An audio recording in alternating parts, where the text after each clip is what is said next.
Hi everyone, it's your boy Cancelled, aka All These People Need Lives. As you can see, this is about the homie Tyler from the Draw and Talk channel. Shout out to Tyler Carpenter. Your boy ended up getting canceled, like legit canceled, not just, oh, a couple annoying people were in my mentions for a couple days. This man legit just lost an entire publishing deal because he said something on Twitter that people didn't like. There's been a hashtag going around for the past few days called Comics Broke Me.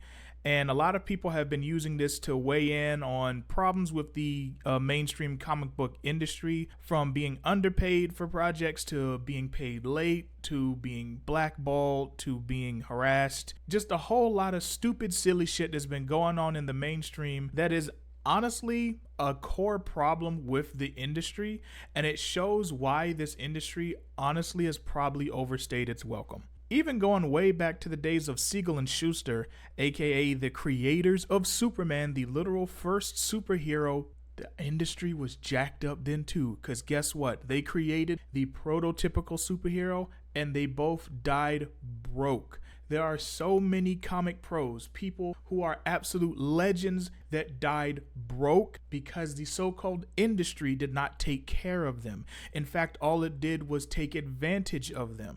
And I completely support people voicing frustration and concern in that regard. Now, where does Tyler fit in all this? Well, as you can see on the screen here, he took a different approach. And rather than talking about how the industry is bad, which is something we agree with, he instead put the focus on the comic creators, the writers, the artists, etc., etc. Honestly, this Comics Broke Me thread tells me that most creatives are terrible at business, making financial decisions, and self-education.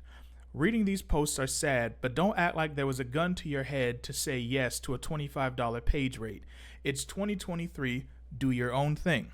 He continues, what can you do to avoid this pen? Learn marketing. Here are 2 books to help you. Learn how to make content in order to build an audience. Content is not your comic. Your comic is a product. Also, if you're concerned about getting screwed, my DMs are always open. Now, Tyler's a very blunt person when it comes to giving advice like this. He's not the type of person who's just going to hold your hand and pat you on the back and say everything's going to be all right. No, he's going to look you in your eyes and say, what are you prepared to do? That's just how he is. You ain't got to like how he's giving you the information. You ain't got to like how he's delivering the message. But at the end of the day, that's his message. Breaking down what he said, given that we are in 2023, we are in an information age. We're in a digital age where anything you need to know about anything is at your fingertips, okay?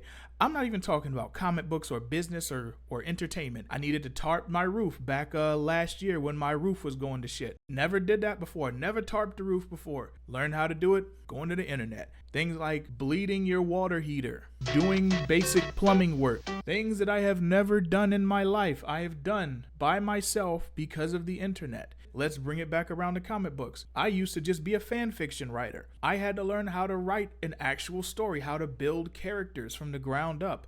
Characters that I didn't have the luxury of having already exist, and I just flesh out a few parts of them, like with fan fiction.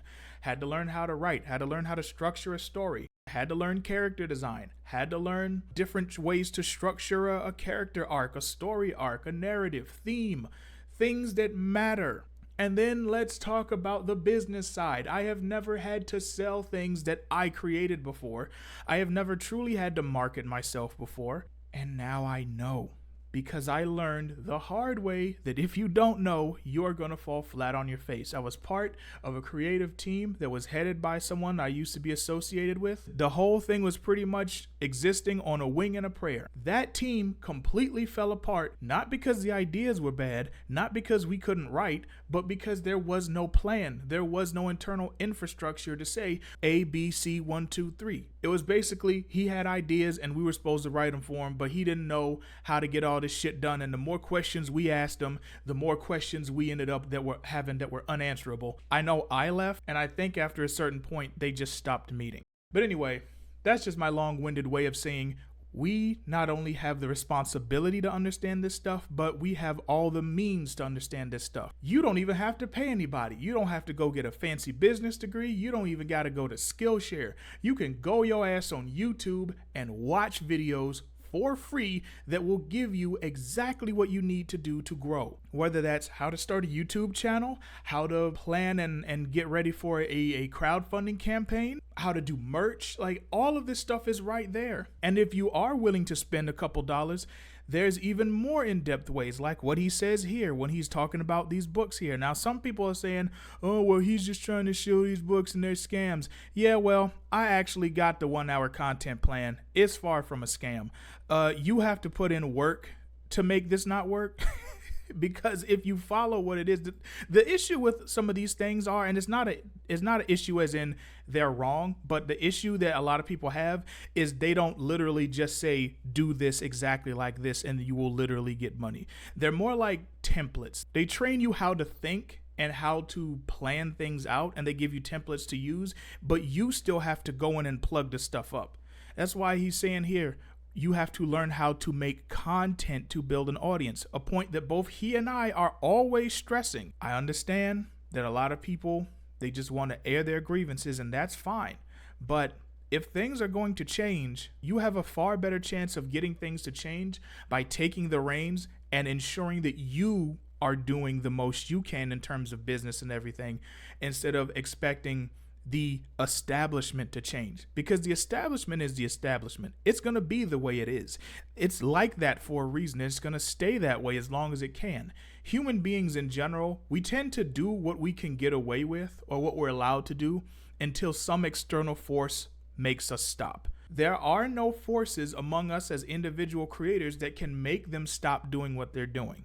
Something outside of themselves must make them change. I know that the hashtag is cathartic, and I'm glad it's there for those who need it and find it useful, but you have a far better choice at having more success taking things into your own hands. And for anyone who read that thread, and for anyone who disagrees with what I'm saying, you have that right. Obviously, you can disagree with anything that is going on here, but the response that this man has gotten to where people are getting him canceled, and that is beyond the pale. That is what we like to call over here pants on head, we Todd Ed, okay? There is no reason on God's green earth why disagreeing with somebody's take, whether it's valid or not, should result in them losing their job. We're not talking about anything that would be reasonably deemed as, say, bigoted or racist or anything like that. He's not calling people slurs. He's not telling anyone to KYS. He's not threatening anyone. He didn't say anything that a reasonable person would look at and go, that's too far. That guy doesn't deserve to eat. If he gets fired over this, that's a good thing. So this man encouraged y'all to be great on your own instead of having to rely on an industry that literally exists to milk you dry, and y'all decided to come for him. Look at the screen. I want you to see some of the stuff that people are saying to this man for making a mild, if not worded slightly rudely, take about a very important aspect of being in a creative business. And then they came for his job. I could go on about this, but I'm not going to, because Tyler's going to be talking about this himself. So if you're watching this video on the day it's published, that's June 14th, he's going to be going live at 10:15 p.m. Eastern Standard Time. I will be posting a link in the description and in the comment section. If you care about this at all, or if you just want to get in on the tea, make sure you come through. Let's support our boy. Agree or disagree. This ain't even about agreeing or disagreeing with the take at this point. No one should lose their money for making a perceived hot take on Twitter. You got to say something really fucked up to go in that realm. Let me know what y'all think about it in the comments. Hope to see y'all there tonight. For everybody else, thanks for watching and listening. I'm Animaine, and I'll talk to y'all later. Deuces. What are you prepared to